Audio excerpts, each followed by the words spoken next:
Hey guys, it's Divine from merch.com.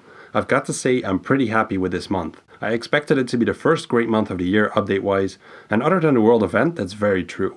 There's lots of merchanting talk to be done, so let's get into it.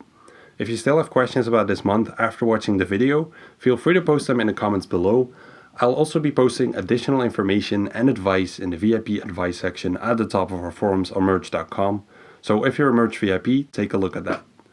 We started this month with the release of World Event 3, and unfortunately there's nothing to invest in whatsoever.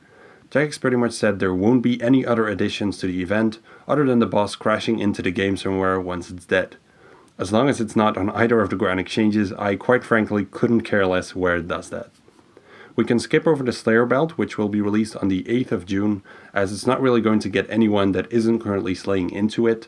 At the end of the day, it saves you a few inventory spots, and it's a nice addition, but it's not enough of an incentive to get people slaying again.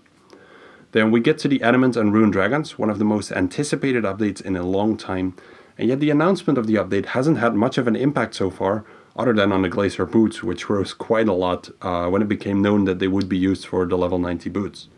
The Glacier boots will continue to be amazing flips and short-term investments around and after the release of the Dragons, so I definitely recommend you to watch those. People did of course know the update was coming for a long time, but weapons for example haven't gone up much, and the announcement of a new type of bones hasn't hit Frost Dragon bones that hard so far, as you can see on the graph.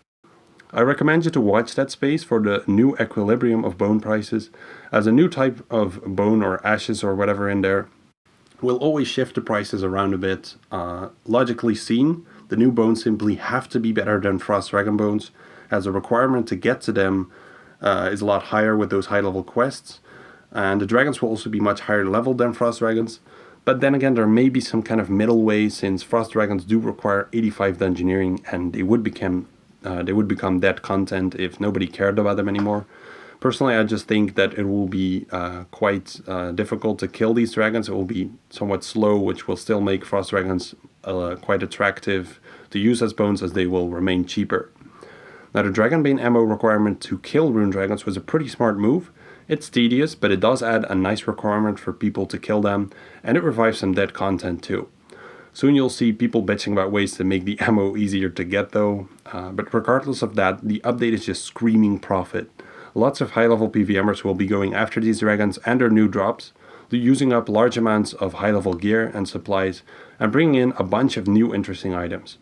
The aerial attacks will quite likely force you to stick with range or mage, or perhaps even both if you want to kill them efficiently, kind of like you need both mage and range in old school to kill Zulrah. I also find it very interesting that the Dragonfire will keep getting stronger. It just stops players from camping there forever, even though banking trips don't take that long in the end.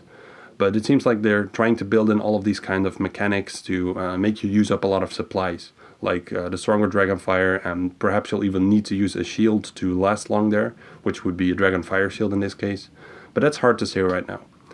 The release date of the Dragons will be the 15th of June. I hope to see some awesome uploads on the merch logs. Artisans Workshop improvements will definitely attract a lot of players for the auto cannon refill reward, which sounds pretty overpowered to me unless it isn't a permanent reward, but that wasn't mentioned here. It's already caused a small bump in the prices of adamant ore and coal, as that's pretty much what's mostly used at the workshop. You can expect some really fast flips on those around the time of the update when people want to figure out what it's like. The new throwing weapons from the quest sound interesting, though it's likely a very niche drop that only is worth it in specific places, as not that many monsters are weak to throwing weapons anyways.